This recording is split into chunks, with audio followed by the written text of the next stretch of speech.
This bird is fighting for every breath, but the earliest warning sign appeared long before this moment, and almost every owner misses it. Stay with me. I'm going to show you the subtle sign that appears first, why birds crash so fast, and what their anatomy is doing behind the scenes that make respiratory distress so dangerous. Hello, I'm Dr. Pat, an exotic veterinarian with over 25 years of clinical experience, and on this channel you'll learn how to recognize early warning signs and understand the unique medical needs of birds, reptiles, and other exotic pets. If that interests you, subscribe, like, share.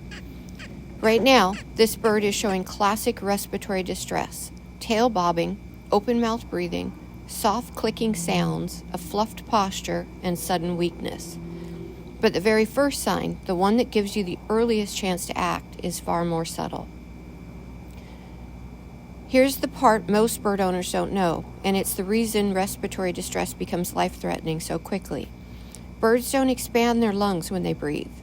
Their lungs are rigid and fixed in place. Air moves through them in a one-way flow, powered by a system of 9 air sacs that fill the chest and the abdomen.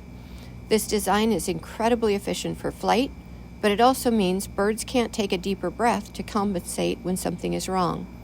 There's no diaphragm to help them out. So when anything interferes with airflow, swelling, mucus, aspiration, a mass, or a toxin, even a small amount, can overwhelm the entire system very quickly. The earliest sign is a slight increase in a tail movement at rest, a tiny rhythm, just a little bit of effort. Sometimes you'll see a subtle stretch of the neck or hear a very faint clicking sound. These changes can appear hours before things look critical, but most owners miss them because birds are prey animals and they hide their weakness until they just cannot. When a bird presents like this one that we saw, these are the most common causes we consider. Infectious causes include chlamydia, mycoplasma, bacterial pneumonia, and aspergillosis or other fungal. Obstructive causes include seed aspiration, foreign bodies, tumors, especially in older birds. Environmental causes include aerosols, scented candles, vaping, cleaning sprays, and fumes from overheated non-stick cookware like Teflon. Cardiac disease, such as heart enlargement, can compress the air sacs. And nutritional deficiencies, especially low vitamin A, can cause thickened tissues and narrowing of air passages.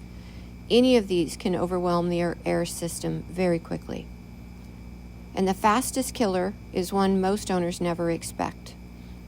Overheated nonstick cookware, Teflon, and PTFE releases fumes that are invisible to us.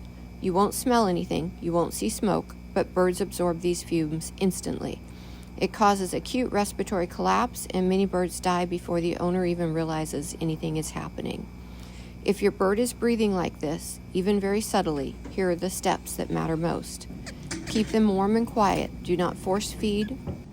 Minimize handling as it increases their oxygen demand.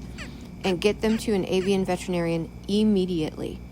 At the hospital, we use oxygen therapy, radiographs, chlamydia and mycoplasma testing, thorough physical exam, nebulization, and targeted medications depending on their cause. Birds decline fast, but they also give you small cues before the crisis hits. If you learn to recognize the earliest signs, that subtle tail movement, the slight effort, or the faint sound, you'll catch problems while they're still treatable. If this helps you understand your bird's health, tap like so it reaches more bird owners, and follow us for weekly veterinary tips to keep all of your exotic pets safe.